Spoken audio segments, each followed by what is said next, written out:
So welcome again. And our second speaker is nice Yulia Bykovskaya from Sevastopol. Yes. How to use newspaper articles in a B2-C1 classroom?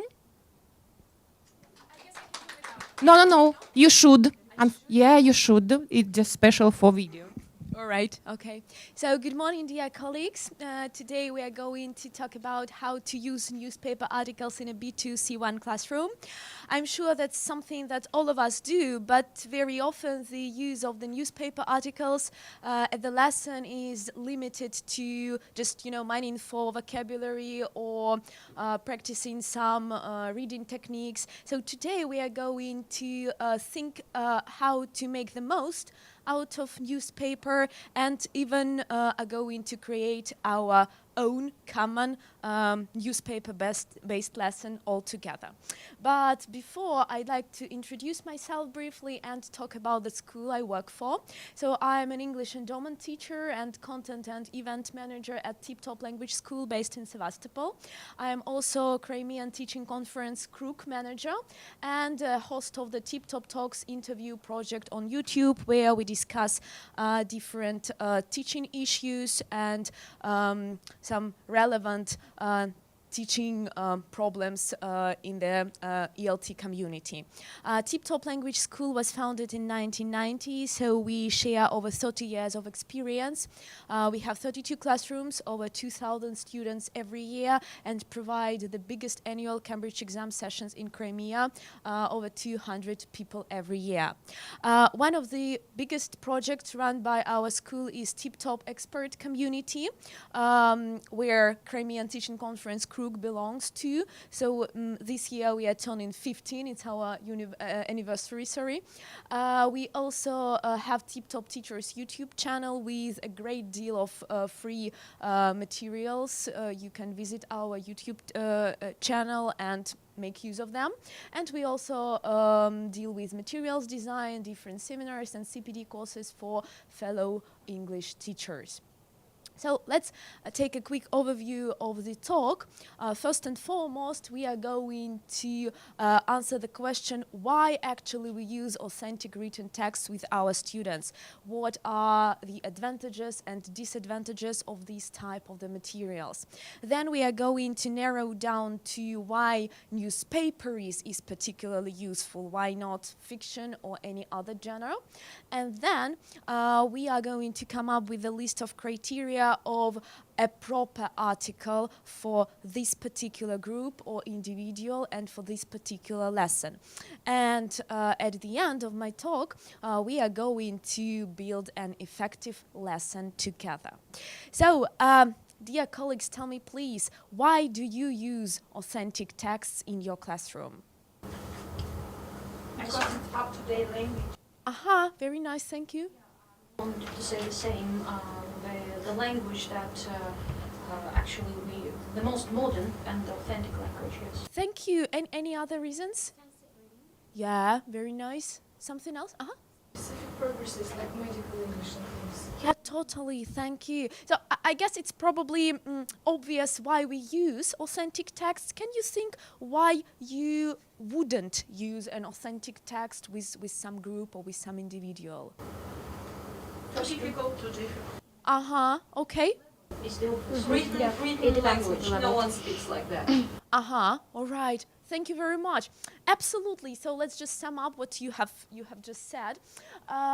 So you can consider this question, why to use authentic written text, from 3 different points of view. And if we start with the material, you were absolutely right saying that it exposes students to a real-life language. Yeah, very often we are limited to the pre-chosen sets of lexical units in our student books, which are perfect. They have been chosen using corpora according to their frequency of occurrence, according to their distribution, etc., but still they are like pre-chosen and limited.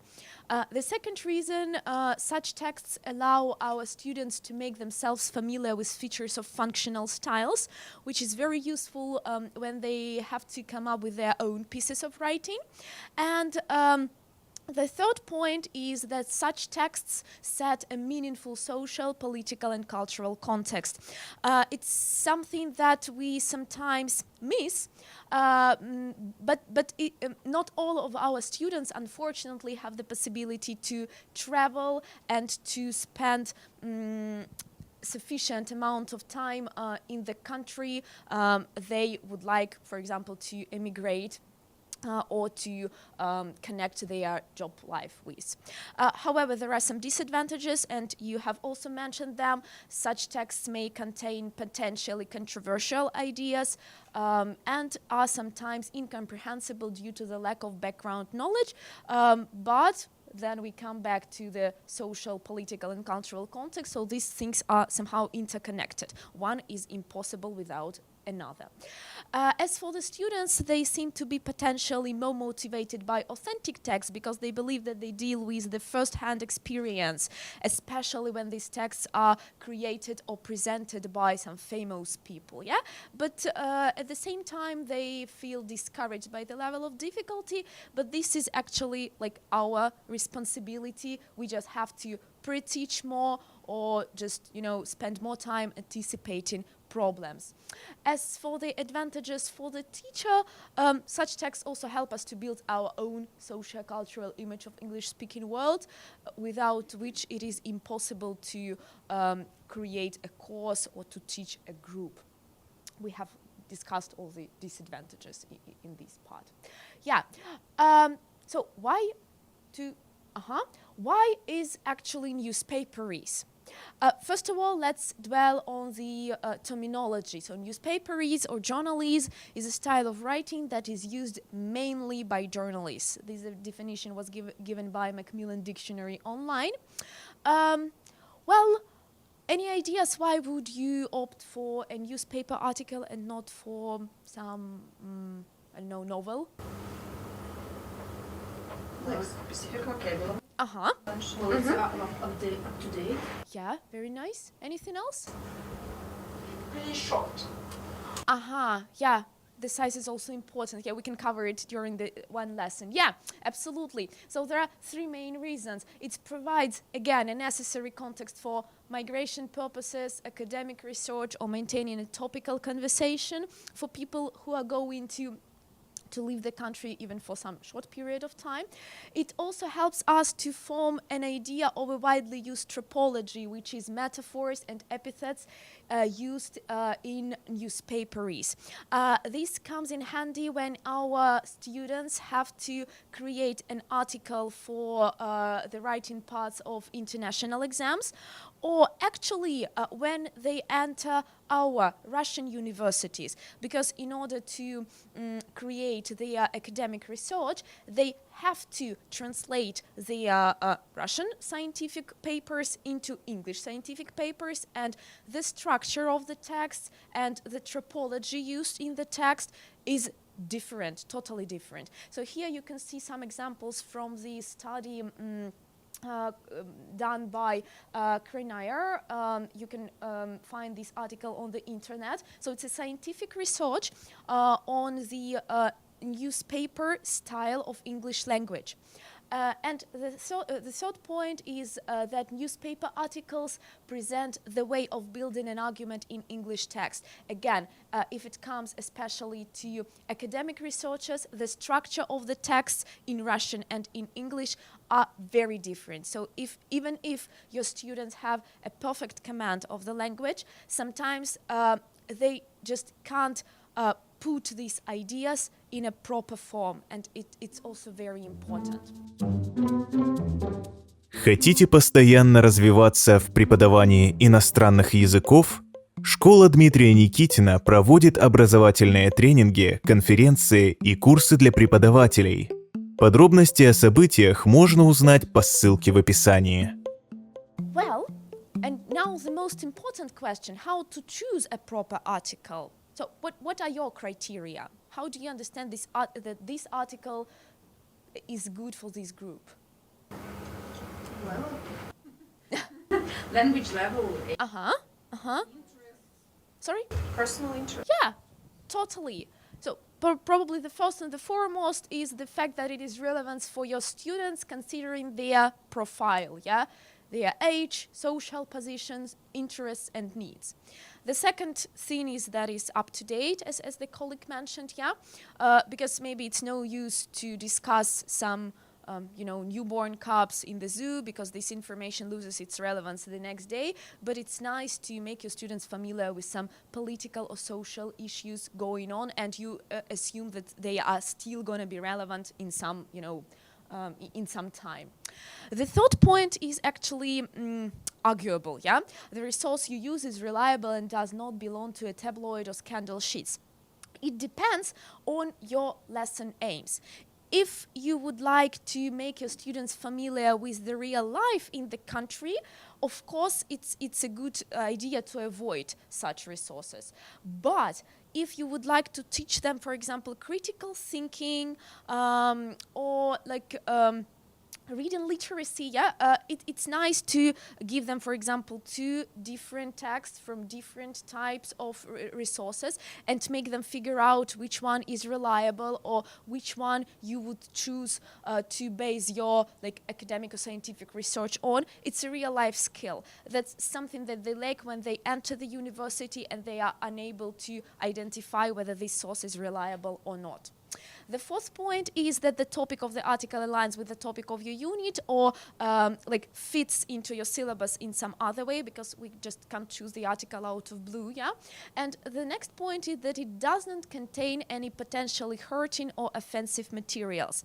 Actually, preparing this talk, I was searching the internet just to come up with some examples, but luckily I didn't find any of them. So I think that maybe with the flow of time and with the development of newspaper industry, we are less likely to meet something like this in the articles, but still, it's a nice idea to keep trace any confronting topics unless you're ready to maintain such kind of a conversation.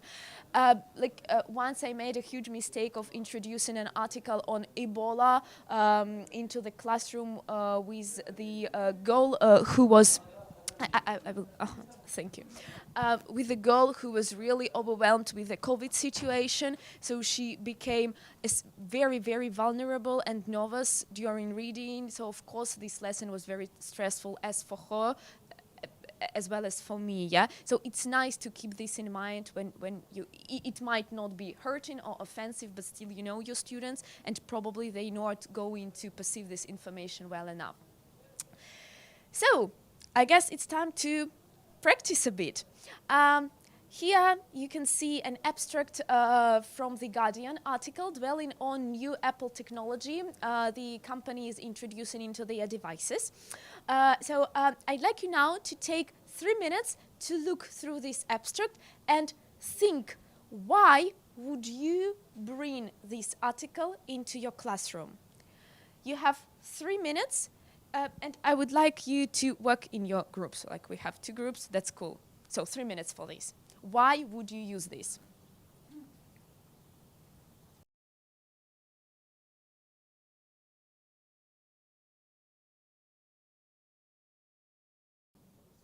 All right, I guess we are ready to share our ideas, yeah? Would you please give me 2 reasons why would you use this article in your classroom? It's personally interesting for me. Very nice. When we discuss cyberbullying or cyber privacy, or even the advancements of technology and its effect, both bad and good. Very nice. Thank you. What about you? What? Topics could be promoted. It's very popular with both teens and adults, and it's about B2-B1 vocabulary. Totally. And any other reasons? It's a debatable subject. You can discuss different points of view on this. Totally. Thank you very much. So now I'd like you to continue working in these groups. That will be group A and this will be group B. Can you see the task? I think it's a bit blurry. Still, so I would like each group to come up with your student profile. For whom might this article be useful? So remember, we consider age, social position, interests, and needs. Yeah. So for you, it will be a group profile, and for you, it will be an individual profile. So 3 minutes for this.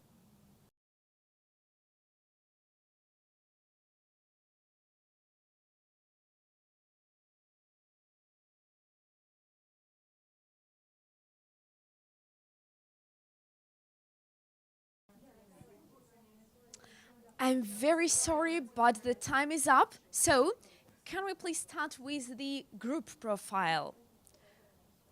Can you maybe choose somebody to present your ideas? No, I don't think so. My beloved group has presented the focus group as teens, 14 plus, and so the next is about social positions. They are smartphone owners. So the social positions they are studying and interests. They are addicted to digitalization and some kind of smartphonism or something like that. So and then it's the necessity of being maybe safe, being out of control, because some parents of them could monitor them, how much time they are there, and living being aware of digital footprints that they leave on the internet and how they can be followed. Absolutely, yeah, very nice. Thank you very much. What are their needs in terms of language? Guys. How they call the category? Yeah, all right.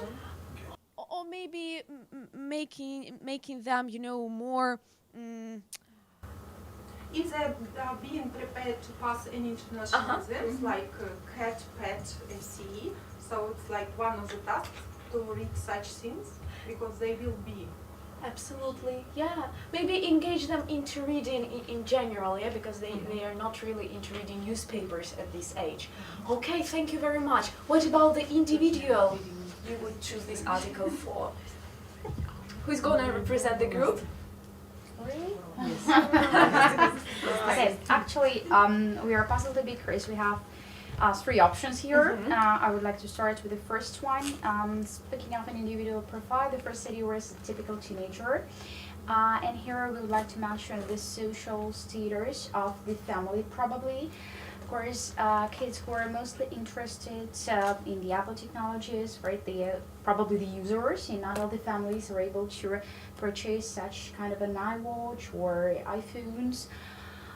That's it. The second option was like the IT specialists, probably mostly connected with the work, and that's the interest, probably the long-term one. And the third option were the parents of the teens that would like either to control,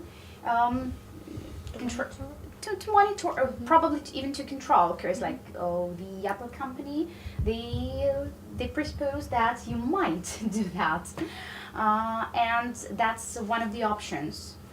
So like we have the three options.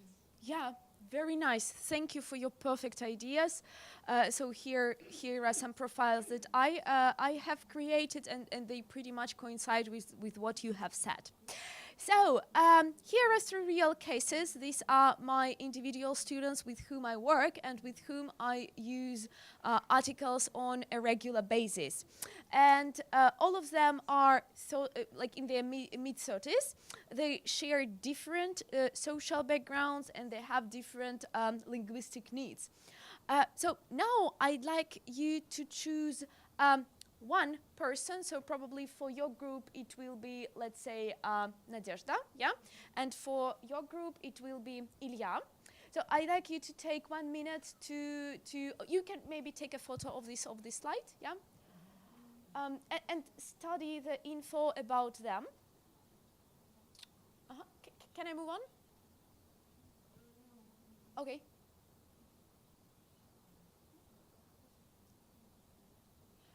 Just take a photo, and I will explain the task later. So, and here are some sets of articles taken from The Guardian. And I'd like you to take a couple of minutes and think which article you would choose for your student and motivate your point of view. Why? What were the criteria? All right. I guess we are ready to share our ideas. Yeah. Could you please choose a speaker to represent your point of view? So while you are deciding, yeah, so the student profile was Nadezhda. She's a head of report and analysis department in a French bank. She communicates a lot with her colleagues, and her main demand is to articulate herself, yeah? But she's also a culture vulture and she leads pretty active cultural life. So which article would you choose to meet all her demands? Several possibilities, but probably Nadezhda being a person who loves culture, she might be also interested in arts, and if we have a topic connected with arts, paintings, so probably watercolor glimpses of the Greek submarine pictures. Yeah, then we could also add some pictures of watercolors, ask her to describe what she sees, because one of her demands was to be able to articulate herself. So, and that would develop her speaking skills. And it would be interesting for her. We were debating two articles. I thought maybe a look in the mirror, threat facing beauty halls, but Elena said she's already tired of COVID situation. Yes, because she's a bank worker. Yeah, it might be too much stress at work already. Yeah, and also she will have a topic to discuss with her colleagues. Yeah, like art. She's interested in art. A topic to discuss with colleagues. I think how it works. Very nice ideas. Thank you very much, colleagues. What about you? So Group B had Ilya. He's an information security specialist in a beverage company. He does not use English at work, so his main demand is to express himself when he's traveling abroad with his wife. But he lives in Israel, which has borders to Palestine, and he's really engaged in social and political life of the country. So he has active, social position. So what type of the reading would you choose to meet all his needs? Yeah, you're welcome. I suppose we decided to take the last one, Syrian family refugee in the UK, because, firstly, socially, it's a very burning topic. It's about refugees, and it's also the topic, I should say, quite close to him. He wants to express himself in English in a foreign environment, and here we have a family of people who are traveling and want to live in a different environment. Totally, thank you very much. Yeah, so we are a bit lack of time, so I'm going to the final part of my talk. So how to build an effective lesson? That's probably the most important question that we have to deal with. So first and foremost, as in any type of the lesson, we have to determine our aims. Normally such lessons are skill-oriented, but again, it depends on your group and on your needs. Then it's very important to activate students' schemata before reading. I will be switching between two slides just to show you the example of my lesson. So this lesson was based on the article that you have seen on the previous slide, Challenge of Separating Arab Masculinity from Patriarchy. In this case, it was extremely important to activate the schemata because, normally people do not reflect on the issues of masculinity and patriarchy in real life. So I asked some questions to define these two terms, whether the student see any difference in Christian and Muslim idea of masculinity and so on. So these questions help to engage them into a talk, activate all the background knowledge they have, and probably elicit some vocabulary that they also have. It's a nice idea to use a color code. I prefer 3 colors for vocabulary, for the information in the text that needs social cultural background to be processed, and to somehow identify the ideas I'd like to discuss with them. So on this slide, you can see that green color is used for new lexical units. Red color is used for the events that I had to explain before reading, because they are all like refer to some racially motivated riots in Sydney. And purple color is used to make students focus on the idea I would like them to focus. Using color code is really effective because every time, with every new article, I don't have to explain what I actually want them to focus on. They open the document, open the, I don't know, the paper, and they see what they have to do. So it saves a lot of time. The next point is, again, the fourth point depends on your lesson aims, but I think it's a good idea to make our students consider different levels of the text. Not only lexis, not only syntax, but also the text level. So make them focus on structure of the sentences, on the coherence, how the argument is built. And here we actually analyze what is the main point the author is making, and what is the micro topic of each paragraph, and how this micro topic contribute to the main idea the author is making. And of course, we complete the cycle with a productive task. And here are the ideas of the productive tasks I really like. So it's nice to compare different representation of the same news in different resources, even in Russian media as well. We know that all newspapers are like politically or socially engaged. It's inevitable. So it's nice just to see the same issue from different points of view. I also sometimes ask my students to prepare a presentation on the issue discussed in an article. They can do it before we actually read the article in a classroom, just if I assume that the topic might be too challenging for them, and I'd like them to make themselves familiar with it before the lesson, or as a home task when they just reflect on everything that we have covered at the lesson. They present the issue and provide other students with their point of view. It's nice to ask them to analyze visual ways of representing their ideas and explore the media techniques that are used to attract their attention. Because nowadays we deal with versions of newspapers, so and the authors use a lot of extra linguistic means, like different fonts, or making some quotes bigger than other parts of the text, or using different pictures and so on. Unfortunately, they are rarely asked to analyze why is actually the author doing this or that. Why is this picture used and not another one? So it's nice to make them focus on these things as well. And yeah, so that's pretty much that's it.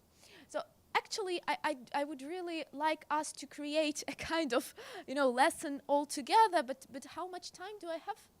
Do I have any? 5 minutes. Yeah, I think we should skip it. Yeah, just if you are interested, there is a very nice article written by Anthony Cummins about a writer, Martin Amis. Style isn't something you apply later, so you can just follow the QR code and make yourself familiar with the article later. I also created a list of some newspapers that I like. Oh yeah, sorry. I think you are going to have the presentation in the park afterwards. Okay. Sorry? Yeah. Can I move on? Yeah, So here is a list of newspapers I'm sure you're familiar with. However, some of them are new. We sometimes forget about, local media, like the Times of India, for example, or the China Daily. The last one, the Christian Science Monitor, is unique, actually, so it's really interesting. So maybe some of them will be of any use for you. That's pretty much it. Feel free to contact us. Here are our accounts on social media, and we will be happy to answer your questions. And yeah, sure. I have a question. Do you teach, do you use newspaper articles only with highlights?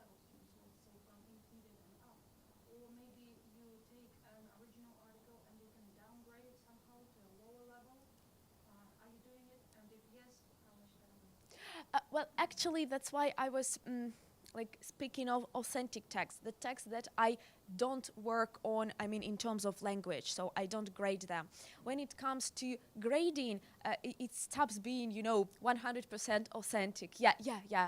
And of course, if the student's level is lower than intermediate, it's impossible, it just impedes their communication. So yeah.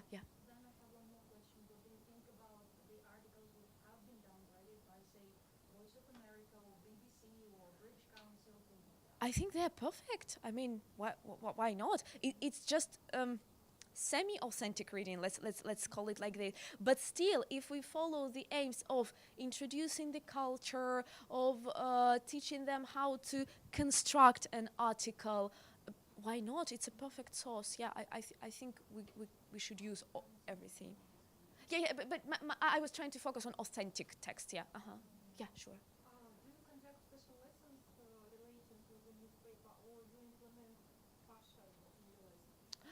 I usually have 2 lessons in a month, only like newspaper based. So we read one newspaper and we deal only with the tasks based on this newspaper. But this newspaper is of course related to the topic of the unit we are at the moment. So I can throw away some reading from the student book and replace it with the original authentic article, for example. You assemble twice a month. Is it to the adults also? Or what? Yeah. I teach mostly adults. And what level? Like B2-C1, yeah. Thank you. Thank you too. Any other questions? All right. Thank you very much. It was perfect.